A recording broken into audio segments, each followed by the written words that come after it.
Hey there, I just wanted to do a quick video to show off my equipment on the aquarium. This is my 300-gallon SPS Reef tank. And a lot of people have asked me what kind of equipment I use and what kind of setup I have. This is an SPS dominant tank. I have about 800 watts of light over the top of it. Mostly run by Kessels. I have 7 Kessels on top. They are not on at the moment. They actually just shut off about 2 minutes ago, so this is just bad timing. I like to run a really large sump. So this is my 160-gallon sump, I believe. It's 6 feet long.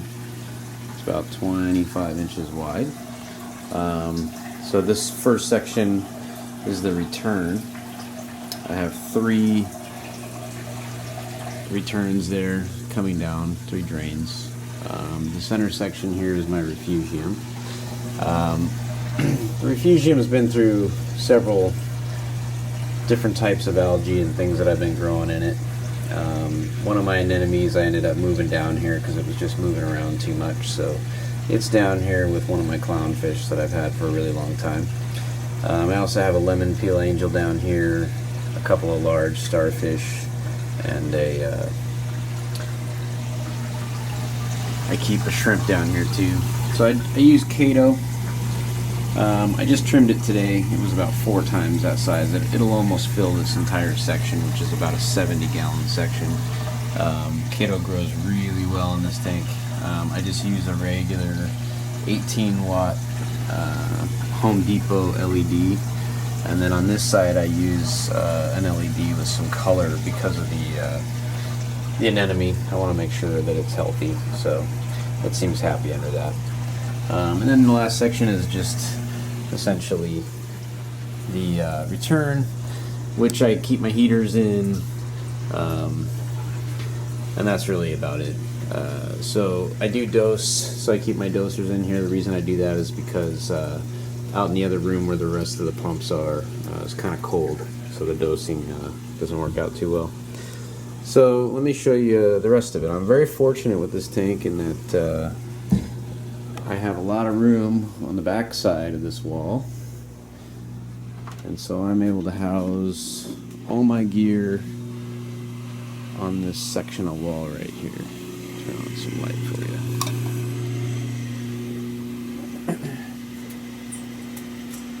So this is my calcium reactor.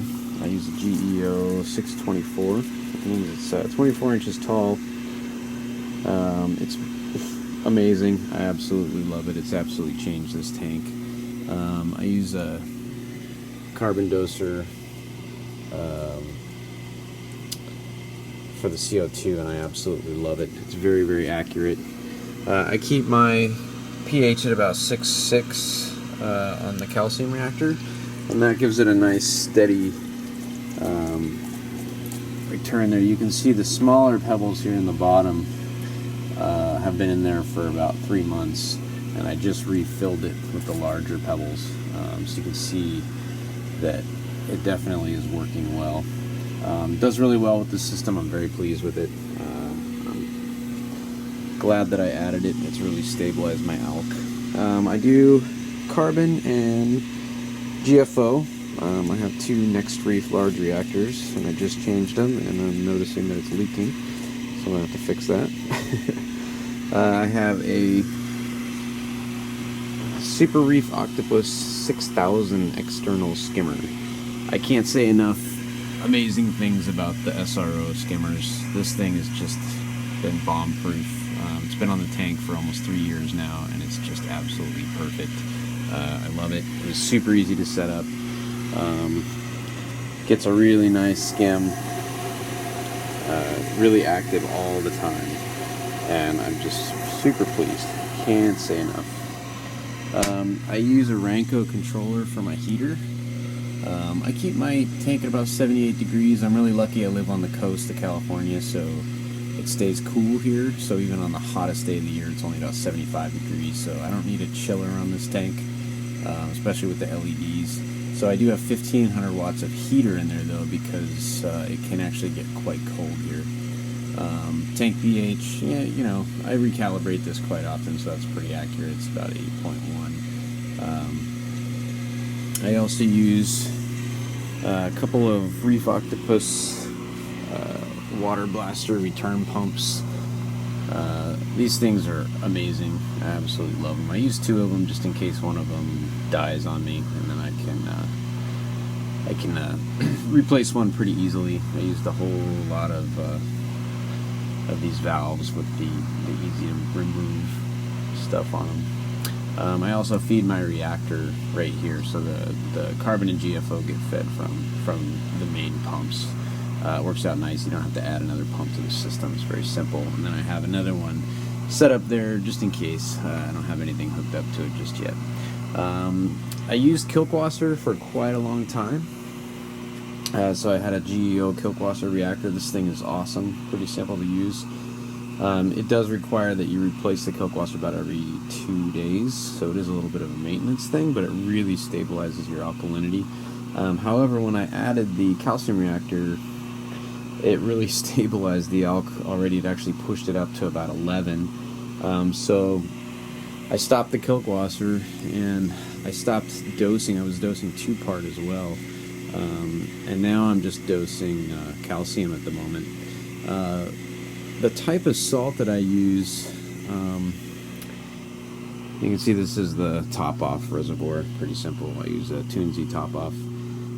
But this microbe reef salt that I use, microbe lift, it's really awesome.